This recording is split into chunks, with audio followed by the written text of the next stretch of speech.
शुभमन गिल के ऊपर काफ़ी यार दोस्त खफा हैं। उनको लगता है कि शुभमन गिल ने ना टेस्ट के घोड़े लगवा दिए लॉर्ड्स में। यार आप शुभमन गिल को बहुत ज़्यादा क्रिटिसाइज़ तो नहीं कर सकते, लेकिन आपको ना ये जो लॉर्ड्स की सेकंड इनिंग्स है ना, उसमें कुछ चीज़ें हैं, कुछ मेरी ऑब्जर्वेशंस हैं जो कि डेफिनेटली शुभमन गिल की भी होंगी, गौतम गंभीर की भी होंगी। बहुत ज़्यादा बात हो रही है कि उधर गेंद ने स्विंग करना शुरू किया और शुभमन गिल साहब वही इन स्विंग के ऊपर लटक गए, बोल्ड नहीं हुए, एलबीडब्ल्यू हो गए। यार देखो, बात यह है कि इससे जो पिछली 5 इनिंग्स हैं, गेंद उनमें भी स्विंग हो रहा था, गेंद उनमें भी अंदर आ रहा था। इंग्लैंड की team right from first test match at Headingley, पहली इनिंग से लेकर छठी इनिंग्स जो ये लॉर्ड्स की दूसरी इनिंग बनती है, इन 6 इनिंग्स में उन्होंने टिल का जोर लगा लिया। वो शुभमन गिल को गेंद अंदर लेकर आते रहे हैं। उनके जितने पेस बॉलर्स हैं उनको पता था कि शुभमन गिल अंदर आती हुई गेंद के ऊपर फंसता है। वो उन्होंने पूरा जोर लगाया है। ऐसा तो नहीं है कि शुभमन गिल आया और ये सारे इन स्विंग ही करना भूल के, गजनी थोड़ी है क्रिकेट के कि हाँ भाई वन फाइन मॉर्निंग उठे हैं तो कल क्या किए थे, अब याद नहीं आ रहा। पता लगे इन स्विंग करते करते पीछे 6 बंदे टपका आए हैं, वो वाला हिसाब नहीं है। शुभमन गिल को मारे हैं उन्होंने इन स्विंगर। शुभमन गिल ने उनको बड़ा टैक्टफुली उन इन स्विंगर्स को डील किया था। शुभमन गिल की पहली 5 इनिंग्स, या अगर आप ये लॉर्ड्स की दोनों इनिंग्स निकाल दें, इससे पीछे चले जाएं, तो पहली 4 इनिंग्स बहुत कमाल की वो खेला है, बहुत कमाल की खेला है। लॉर्ड्स में उन्होंने शुभमन गिल को पकड़ा है। लॉर्ड्स की इनिंग्स में ये हुआ है, सिर्फ बॉल इन स्विंग का नहीं है। आप जाकर अभी हेड आप लगा लें हाइलाइट्स हेडिंगले टेस्ट की, एजबेस्टन की, आपको मिलेगा शुभमन गिल को उन्होंने मारे हैं इन स्विंगर, सब ने मारे हैं। क्रिस वोक्स ने मारे हैं, ये स्टोक्स, कार, सब ने मारे हैं, लेकिन बड़े अच्छे तरीके से उन सारे इन स्विंगर्स को खेला है। तो फिर लॉर्ड्स में क्या हुआ? लॉर्ड्स में पहली इनिंग्स में तो उन्होंने शुभमन गिल को टैक्टफुली पकड़ा, शुभमन गिल को क्रीज के अंदर किया, और ये वो पॉइंट था जहाँ पे शुभमन गिल का सारा जो है ना वो प्लान वो चौपट हो गया। शुभमन गिल ने पहले 2 टेस्ट मैचेस में निकल कर खड़े हुए हैं। अब जब वो क्रीज ऑलरेडी वो क्रीज से 1 कदम आगे है, ठीक है, क्रीज से वो 1 कदम आगे है। अब उस 1 कदम के ऊपर भी वो आगे निकल कर जाकर गेंदें निपटा रहा था इंग्लैंड के पेसर्स की। बैटिंग विकेट है, सारा कुछ है, लेकिन पेस ही होती है। बैटिंग विकेट के ऊपर पेस थोड़ी कम हो जाती है, पेस तो पेस होती है। तो ये तो उनकी बॉलिंग को तकरीबन आप यूं समझें कि एक ठीक ठाक पेस के साथ ऑलरेडी जाकर खेल रहा था और कामयाब हो रहा था। शुभमन गिल ने पहले 2 टेस्ट मैचेस में ऐसा नहीं है कि जाते साथ मारना शुरू किया है। लॉर्ड्स में पहले टेस्ट मैच में उन्होंने क्या किया, उन्होंने वोक्स को लगाया, स्मिथ को आगे ले आए, शुभमन गिल को क्रीज के अंदर जाना पड़ गया। अब मैंने आपको उस दिन भी बताया था कि जब आप क्रीज के अंदर खड़े होकर खेल रहे होते हैं तो आपके अगेंस्ट पेसर लगाओ या स्पिनर लगाओ, और अगर विकेट कीपर आगे है तो नेचुरली बैट्समैन का जो दिमाग है ना वो चला जाता है ज़्यादा से ज़्यादा गेंदें बल्ले के साथ खेलने के ऊपर। ये होता है, ये एक नेचुरल एक चीज़ है बैटर्स के साथ। तो शुभमन गिल के साथ यही हुआ, वो हर गेंद को खेलने जा रहा था, हर गेंद को खेलने जा रहा था। यही स्मिथ पीछे होता तो कई गेंदें शुभमन गिल छोड़ भी देता, वो उसी में से एक एज लग गया। अब ये जो दूसरी इनिंग है उसमें जो इन स्विंग पड़ा है कार्स का एंड ऑल दैट, उसमें अगर आप देखें ना तो शुभमन गिल की एक चीज़ तो पहली शुभमन गिल से ये गलती हुई है, शुभमन गिल ने आते साथ शॉट्स खेलने की कोशिश की। अगर आपने नोटिस किया हो, वो अपनी तरफ से ड्राइव्स भी मारने गया, वो अपनी तरफ से कट्स भी मारने गया, जबकि ज़रूरत नहीं थी। टाइम लो अपना आराम से, क्योंकि शुभमन गिल ने आफ्टर लॉर्ड्स टेस्ट प्रेजेंटेशन में ये बोला कि हमें पता था कि यार 5वें दिन बैटिंग इतनी आसान नहीं होगी। तो सर 5वें दिन अगर बैटिंग आसान नहीं होगी तो आप तो चौथे दिन के एंड पर आए हैं, तो चौथे दिन के एंड के ऊपर का मतलब यह है कि टेक्निकली आप 5वें दिन ही आए हैं। कोई बहुत ज़्यादा फ़र्क तो नहीं होता ना पिच की कंडीशन में। तो बैटिंग तो तब भी मुश्किल थी चौथे दिन के एंड के ऊपर। तो there was no need to go for a flourishing drive, और आप जिसे कहते हैं स्टाइलिश किस्म का कट मारने के चक्करों में एंड ऑल दैट। नहीं, गेंद को मेरिट के ऊपर खेलो सीधे बल्ले के साथ। पहले अपना बल्ला सीधा करो, आई सेट करो, उसके बाद बेशक बाउंड्रीज भी आप मार लेना।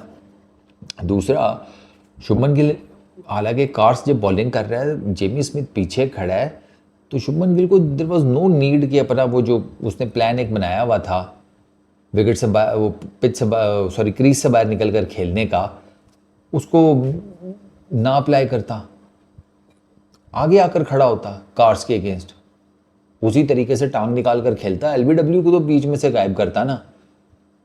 शुभमन गिल ने ये नहीं किया for some reason, I don't know क्यों। ये वो टेक्निक है जिसने उसको रन्स दिए हैं पहले 2 टेस्ट मैचेस में, 4 इनिंग्स में 600 के करीब रन्स दिए हैं, 600 के करीब रन्स दिए हैं 4 इनिंग्स में इसी टेक्निक ने। चलो वोक्स की बारी, स्मिथ आ गया ठीक है, ओके फाइन, हो गया एक मोमेंट ऐसा कि जिसमें आप नहीं कंसंट्रेट कर सके, आपका आउटसाइड एज लगा। कार्स के अगेंस्ट तो स्मिथ आगे था ही नहीं, कार्स के अगेंस्ट तो स्मिथ पीछे था, तो शुभमन गिल क्रीज में क्यों खड़ा था, नोइंग द फैक्ट कि यार मेरा थोड़ा प्रॉब्लम है अंदर आती हुई गेंद के साथ। और वही हुआ है, वो कार्स गेंद अंदर लेकर आया है, शुभमन गिल के लगी है। पहले वो शुभमन गिल का एक रिव्यू मेरा ख्याल है बच गया था, ये नहीं बच सका। वो तो खैर उसका था कॉट बिहाइंड का, वो जो पहला रिव्यू था वो कॉट बिहाइंड का था, लेकिन ये वाला जो रिव्यू था ये तो शुभमन गिल को खुद भी काफ़ी हद तक आइडिया हो गया था कि मैं लटक गया, तो ज़रूरत नहीं थी ना क्रीज से बाहर निकल कर खेलता।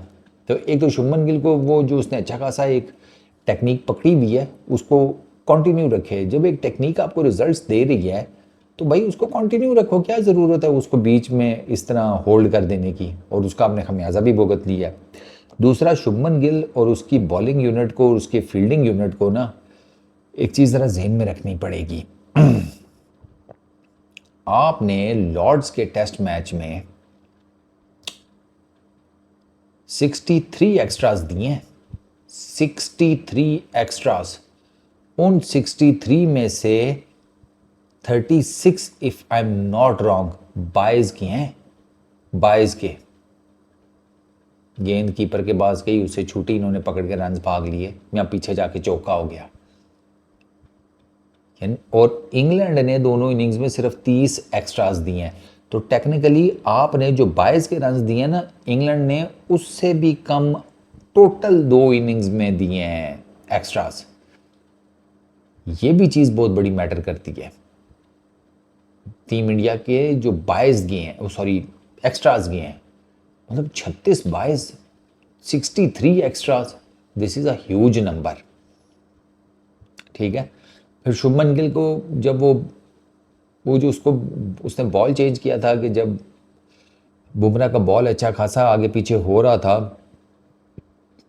वो बॉल चेंज नहीं करना चाहिए था क्योंकि वही बॉल कुछ कर रहा था। अब डब्बे में से आपने बॉल निकाला है, आपको नहीं आइडिया वो बॉल कैसे बिहेव करेगा, और उस बॉल ने बिहेव नहीं किया और आपको रन्स पड़ गए। जेमी स्मिथ आपको मार गया, ब्रेंडन कार्स आपको 50 मार गया उस गेंद से। आपको वो बॉल नहीं चेंज करना चाहिए था, तो कि वो खैर वो बाद में भी चेंज हुआ था एक, बट वो वाला बॉल जिससे बुमराह बड़ी अच्छी बॉलिंग कर रहा था, आपको वो बॉल नहीं चेंज करना चाहिए था। अब तो खैर शुभमन गिल को पता चल गया होगा कि नहीं यार वो बॉल नहीं चेंज करना चाहिए था। ड्यूक्स की कंपनी का भी फॉल्ट है कि उनके बॉल्स अच्छे नहीं आ रहे, but that was to a fault from Shubman Gill. But खैर वो नया कैप्टन है, पहली मेजर टेस्ट सीरीज़ है, यही गलतियाँ करके सीखेगा।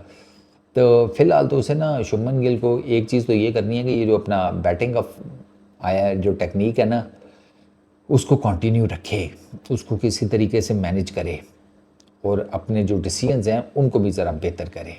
बाकी उसने कई डिसीजंस अच्छे भी लिए हैं, बॉलिंग चेंजेस बड़ी ज़बरदस्त की हैं, वॉशिंगटन सुंदर को बड़ा ज़बरदस्त वो लेकर आया जिसने मिडल ऑर्डर में 4 विकेटें निकाली। हैरी ब्रुक को बड़ा ज़बरदस्त डीप फाइन लेग का फील्डर हटाकर उसको बड़ा ज़बरदस्त मैनेज किया, थोड़ा फाइन करके प्रेशर डाला, हैरी ब्रुक की विकेट लिए। हैरी ब्रुक आकाशदीप को कुट रहा था, उसने आकाशदीप को, शुभमन गिल ने चेंज नहीं किया, आकाशदीप ने विकेट निकाल कर दी हैरी ब्रुक की। तो ये छोटी छोटी चीज़ें मैटर कर रही होती हैं। शुभमन गिल फील्ड में नज़र आता है, ठीक है ना, वो तगड़ा नज़र आता है, लेकिन ये छोटी छोटी सी जो चीज़ें हैं ना, ये मैटर करती हैं at the end of the day. और यही छोटी छोटी चीज़ें जो है ना, इन्होंने टीम इंडिया को लॉर्ड्स का टेस्ट मैच हरवा दिया है। वरना ऑनेस्टली स्पीकिंग आई फेल्ट के लॉर्ड्स का टेस्ट मैच शायद टीम इंडिया ले जाए, डिस्पाइट के नर्सरी एंड से बड़ा गेंद आगे पीछे हो रहा था। वैसे हो तो खैर पवेलियन एंड से भी रहा था, लेकिन वो नर्सरी एंड से ना बाउंस बड़ा वेरिएबल था।